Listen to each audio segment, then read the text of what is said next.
Hello and welcome to Special Spirits, hosted by Spiritual Awakening Circle. We are here to assist with spiritual growth. We are here to connect and introduce amazing people.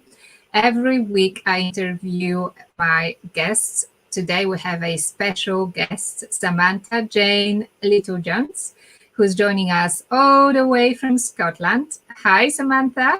How are you? Hi, I'm good. Thank you. Thank you very much, Monica, for inviting me on your show. I'm really excited to be here.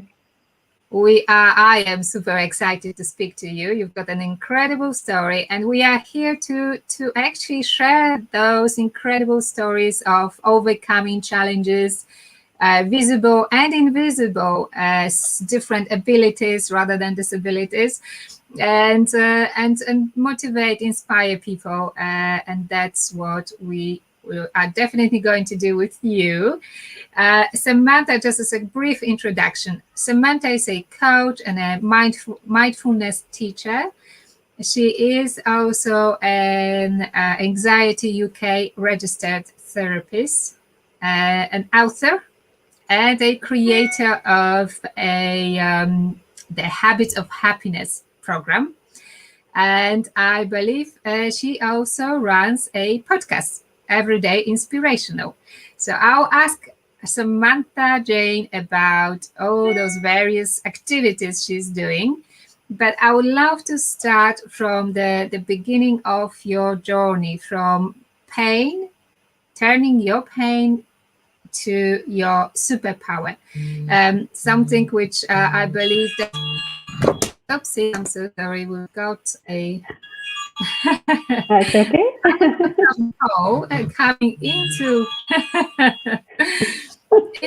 our life. Sorry about that. So we are going to talk about turning that pain you had into your superpower, which you are using for your work during your practice. And I believe you were diagnosed with psychosomatic illness. So if you would like to tell us about that, I'm not sure many people know much about the illness itself. So I'm, for example, would love to learn more. So please tell us about the beginning. How has that been diagnosed for you? And I guess it's one of the tricky ones to diagnose. It is. Sorry, my laptops just went a bit crazy as well. At the same time, I think our electrical things are going a bit mad at the moment. That's the beauty of doing live shows. Anything can happen. I know. I think that sometimes it's the electricity and being spiritual. I always put it down to, I always say, because we've got this energy around us, it seems to want to, well, interfere, I should say, yes, with absolutely. the energy. Seems to be like that. So my journey started 10 years ago, and it was, I had been a makeup artist actually, and I had been running a really successful makeup artist business. I travelled all over Scotland. I had a team of about 30 or 40 people working freelance for me. And for me, I thought that I was doing a really amazing, loving job, being part of someone's day. And then I woke up January the 4th, 2010, and I was completely paralysed down one side of my body, completely paralysed, couldn't move at all. And it took them about 2 or 3 months to really figure out what it was. They kind of were sending me for tests, etc. And but long and the short of it, they basically said that it was psychosomatic. And psychosomatic really just means that your psychological stresses has caused a physical ailment within yourself. But for me, it caused more than that, because I didn't even know what it was at the time, and I didn't know, like people would say, pardon the pun, but that it was all in your head. But it was kind of, I felt like I was making it up. But it's actually the mind-body connection that causes these real ailments. And now that I've researched it for over the last decade, really, I realised that everything is part of psychosomatic, actually. It's just the fact that we are not really shown or taught that. But not having an awareness and not having a true understanding of this put me into a spiral of depression, anxiety, and shame, really, that I'd lost my business, that I wasn't a good mum, that I wasn't really fulfilling myself as a woman, potential. And there wasn't an awful lot of help there, I have to say, to let you understand what a psychosomatic diagnosis was, or any help. They basically then diagnosed me with fibromyalgia. At the time, they thought it was a psychosomatic, and it's still under, some doctors will still call it that, other people have other diagnoses of it of a particular way. But because I was having nerve pain and paralyzations, and I had other symptoms throughout, that's what they were diagnosing me. And the only thing they could really do it, and I think it's the same now, is give you drugs to suppress the symptoms, because they don't know where the root is. They don't know where it's coming from. And really that was not good enough for me. I wanted to know, well, what was the root? How could my mind cause a complete paralyzation? How could my mind cause me to have pain shooting up, nerve pain, pins and needles? How could that happen? So that's what I've done, and I've researched for the last, probably intensely, but the last 7 years, all the mind-body connection. That's while you were healing yourself. Yes. Trying to understand the process. Yes, definitely, because I mean, it's only probably in the last couple of years that mental health has become more open to talk about.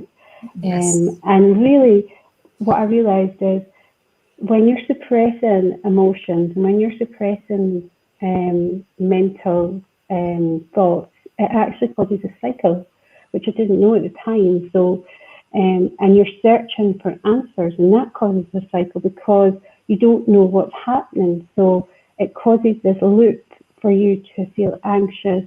Then that causes your body to feel the pain even more intensely. Then it causes the anxiety, and then for you to go into fight or flight mode, and then that sends the hormones of cortisone, and then that causes more pain, and it goes into this circle. But nobody really tells you that. There isn't really any Western doctors that I've met that really understood that. They just understood that stress, do things that you're not doing too much, or reduce your stress levels, but they didn't really understand that because you don't have a physical thing that you can see, your mind plays tricks with you. So you may end up not having the stresses of work, but then you have the mental, as I said, it went onto a cycle of depression, anxiety, shame, that went into the cycle of keeping my physical ailments really strong.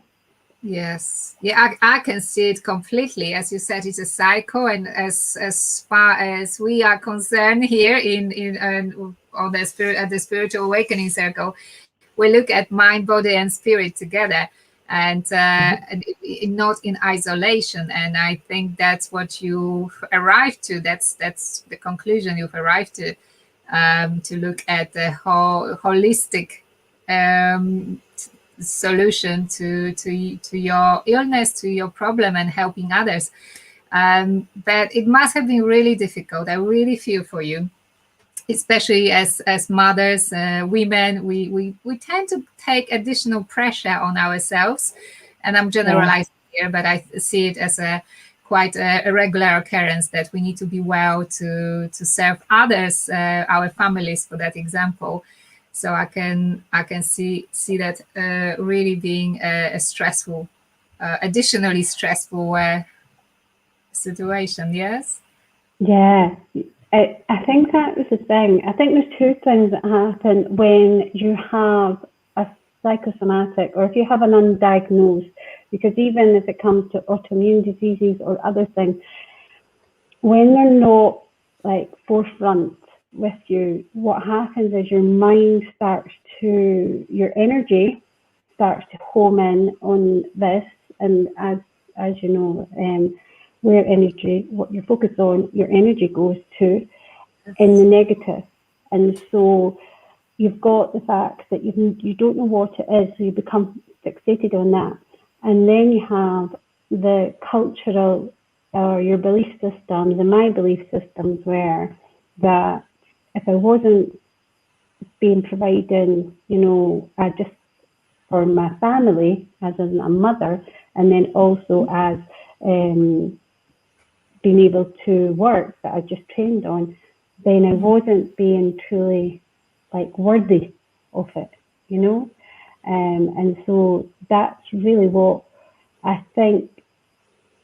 You don't get told that, like that these other underlying things are going to contribute to either your wellness or your demise or your illness. If you can start to work on your mental, emotional, and spiritual well-being, then you're in control. And that was what I had to start to learn around, is that it was all in my control. And I had to learn to reconnect in, because I was disconnected from my body, completely disconnected from my body, and that's what had happened. I was no longer in my body. My body had been trying to tell me for a long time that I was pushing myself, and also that my beliefs and values were not meeting together. So what I wanted to do subconsciously and as a soul was not getting met, and so my body was trying to tell me that, but I didn't know that at the time, because nobody tells you these things. When you're growing up. It's not something that you get taught around your emotions, your spirituality, your mental health, and even that they're connected in a triad, so that you can be the best version of you, that you can connect into this being. So yeah. Yes, well, you had a very, very hard lesson of connecting the dots and ensuring that you are well physically, mentally, and spiritually. And what you've learned, you are now teaching others. So that's the beauty of you and your service. You are utilizing all this knowledge to help others. So and I learned from your profile, you've implemented your program at schools and in Scotland, and some institutions dealing with younger people. So that's amazing. We will be educating younger education about the importance of being well on all those platforms. So tell us more about that program you've created.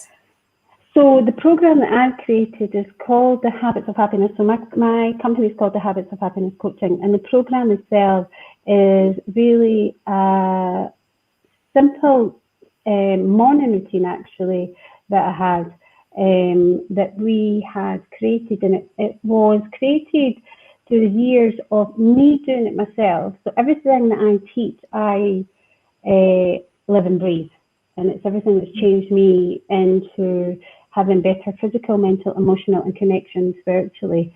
And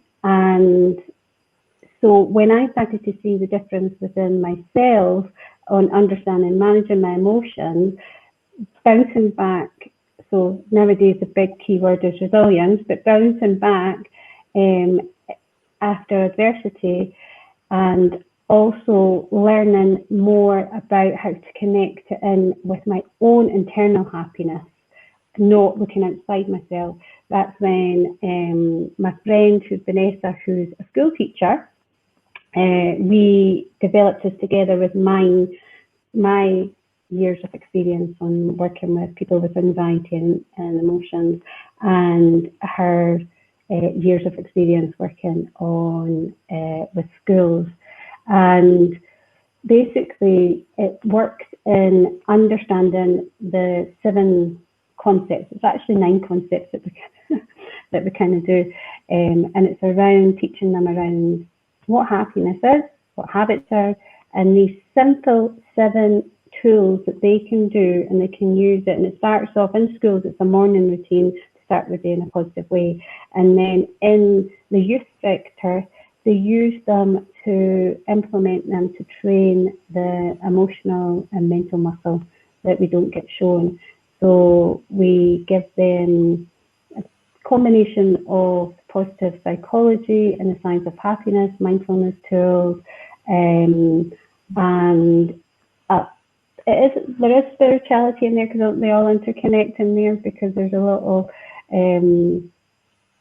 mindfulness comes from there, and so does the counselling sections. They all come back from originally from the spiritual teachings. So we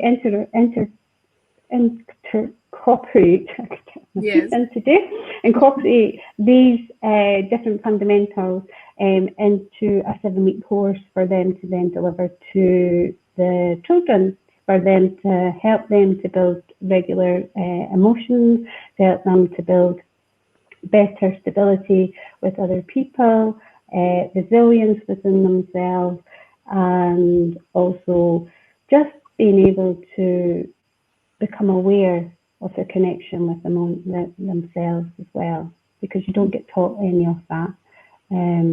Well, they're starting to do it in mindfulness courses, but this specifically is around how emotions, and especially positive emotions, can actually help us to heal ourselves, because they have the ability to change our physiology when we can do it. And when we learn to control them, then we no longer get controlled by the body or the mind or the emotions, and we can regulate them through awareness and connection. And it means that they don't have to feel as if they're always looking outside themselves for happiness, because it's always within us. So that's what I teach to the skills in here. So, yes. That's amazing. So consciously creating that positivity cycle versus that negativity cycle, which if we don't use our conscious power of controlling it, it's so easy to slip into it. And then, as you said, so difficult to get out of that negative cycle. So it is. And it's a combination. What I teach is actually very based in spirituality. It is the basis of what humanity should be, kindness, compassion, love, awareness. But we're really lucky at a time where science is building it up, and actually there's an interconnection with spirituality and science, because the West is very much, the science is now the new religion. So it's really hard to bring in any spiritual practices without it feeling as if people get confused with religion, or that it's non-provable, so they can't do it. Whereas now with mindfulness practices, and even with affirmation, visualizations, setting intentions, connection in with ourselves, all of these things that are actually the basis of spirituality are really able to be backed up by research, which is amazing, because really to take it into schools and to take it into the wider audience, it needs to be backed by that. As much as I would like to love that everybody could just listen to themselves, because that's where we are the experts of ourselves. For some reason, the subconscious mind loves intellect, or the ego, it loves intellect. And so we have to feed it a little until you can get it connected into that soul part of you. So that's what mine is, the bridging those two together. Yeah, well, I guess it comes from conditioning. That's how we've been brought up to believe that the intellect is higher than the heart. And even the science now, with people like Dr. Joe Dispenza, are reversing that thinking. And there are amazing, yes, as you said, amazing research which has taken place into the neuroplasticity and how we operate from that emotional high state and to the benefit of our health and well-being, which is amazing that we've got people like you preaching and teaching and starting from very young people, because obviously they will have much better way into dealing with their pressures and stresses. And that there's, I always say there is one thing which is certain, and that's a change. And change can be stressful if we don't manage it. Yeah, it is. I think that's a big thing, is people try for some reason to not want to have change, even though we know that everything in nature, everything in the world changes. And that is the one thing that is certain, that there is going to be change. But it's the one thing that our human part of us, that really doesn't like. And that is the part that I try and teach and shift the conditioning that we've had into using all the conditionings that we've had subconsciously and use them so that we can use the habits and the conditioning in a positive way, so that they can start to really use what we've been taught in a negative. So the worrying all the time and the future thinking and, all the things that we do automatically, but change that into first awareness and then bringing it into an automatic thing. So we're talking to ourselves in a more positive way. We're connecting in with our heart when we're actually wanting to breathe and do things. And we're thinking about our emotions and changing and shifting it in a more conscious way and feeling it in our body. We've got the triad of our body, mind and emotions, and connecting in with that. So I'm very passionate about it being into the younger generation, because I think, as I said at the very beginning, it's not something that we're ever taught to how we can manage our emotions, even our energy. And that's something that I talk about as well, is that we're all made up of energy, and when we interconnect with people, you can either have somebody who can drain you, or you can have somebody who lifts you up. And how your emotions are connects in with that. Your heart has its own little intelligence, and it has its own magnetic fields. And understanding these small things can really make a big difference, because I think knowledge is power as well for children, Yes, absolutely. I'm just checking the comments here, and I'm not sure if you can see it, Samantha. No, I can't. Sorry, I can't. Yeah, we have. Unfortunately, I can only see Facebook user. There is no name, so I'm sorry. I'm going to be so impersonal. But we need to register with StreamYard, unfortunately, for StreamYard to recognize people from this end. So whoever it is, please write your name, and I can mention your name.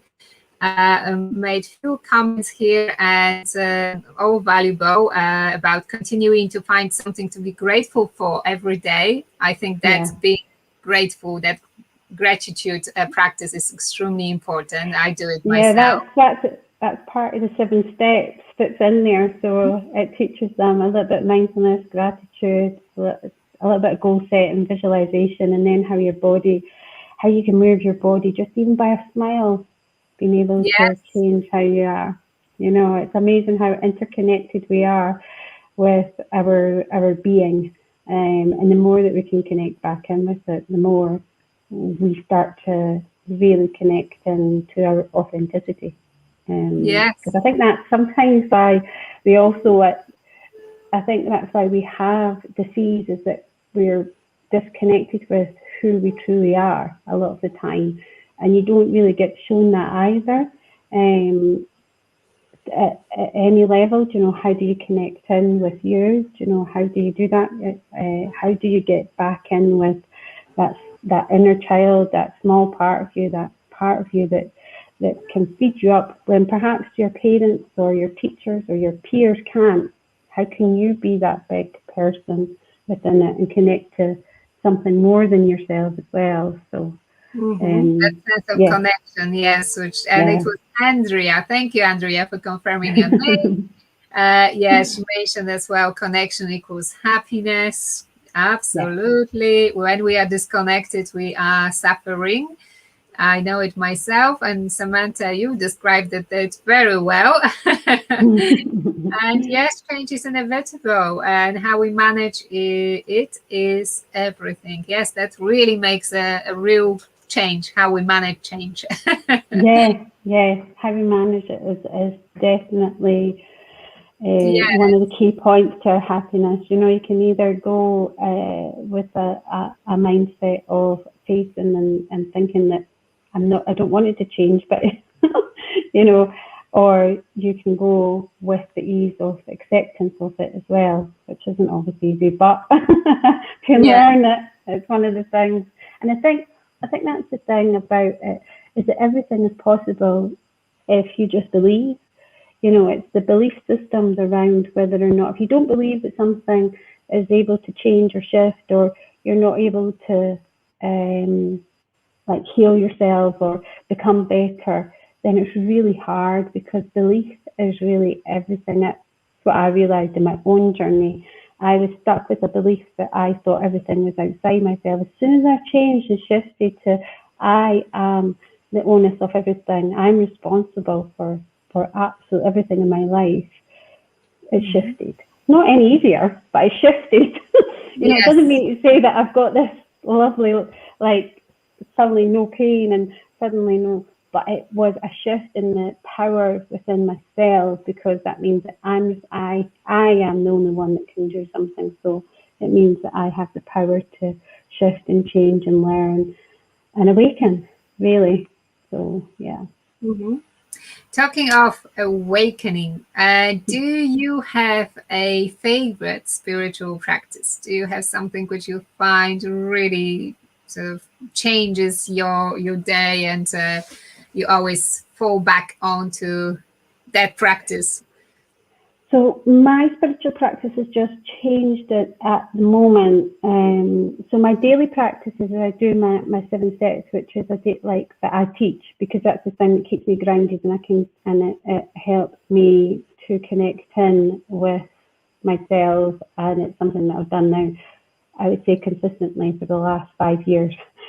But I've also been learning tantric yoga, and that has really connected me. And I'm a yoga teacher anyway, but tantric yoga is around the energy, sexual energy, and using that, and it's the longer practices using the asanas and understanding the science of spirituality, which really fits in with what I like, is the science behind it. So doing my tantric yoga in the morning is something that I have really enjoyed doing. And I'm always learning, because I don't think a spiritual journey is about getting somewhere. It's a journey. So it's always like I'm always learning. I'm like a sponge to spirituality, you know, and opening to understanding more, and listening to people and like-minded people and the energy, and just understanding more and more at different levels.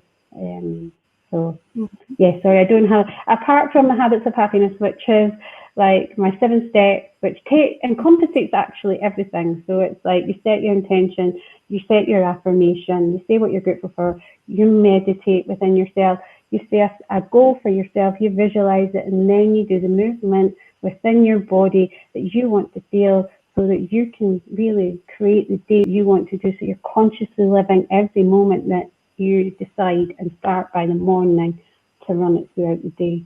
Because that's what I realised, if you don't start your morning consciously, yesterday is going to take over, and so will everybody else who's in your life. So, yes, I've got a very similar experience and a similar practice, and yes, it does change the day. And I think, you know, I mean, I know myself, if I don't have that practice, there are some days when for some reason I'm rushing around, or I'm in a different place, son is having, you know, bad night, whatever.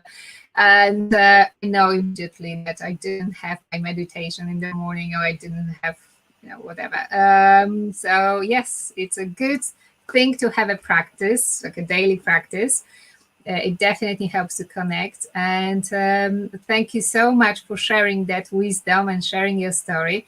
If you would like to add anything, please do. I will make sure we have your website, your contact details in the comments, so people can connect with you outside of Facebook group. Yes, I would love And that. yes, which was absolutely important here. I guess you have done. But yes, please add anything you might want to finish our lovely chat. Well, I'm just about to, I've never done it before, but I'm about to open up the habits of happiness. So it's the science of happiness and the mindfulness. So what I teach to the youth workers and what I teach to the teachers, I'm now opening up to everyday people.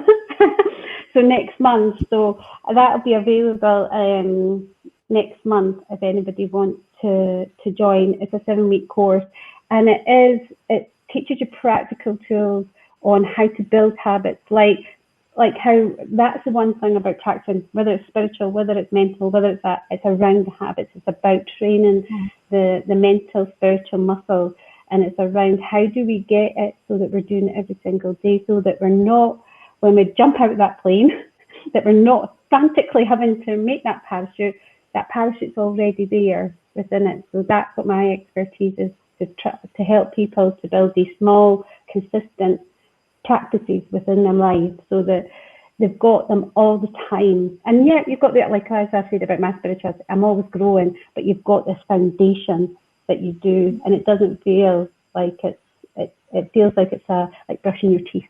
You wouldn't go out without brushing your teeth, but sometimes we'll go out and not do our spiritual practice or our mental practice or whatever else. So that's what my passion is, that people have these practices as much as they would brush their teeth or put shoes on.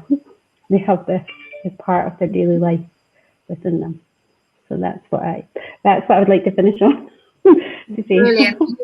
And thank you very much for opening that access to our viewers. As I was saying, we will make sure there is a way to connect with you, a link in the comments. And well, thank you to everyone who watched us, and everyone who will watch us on replay. Yeah. Thank you for being with us, devoting that amount of time and energy to us. That's super important. We are very much appreciating you and Thank everyone. you.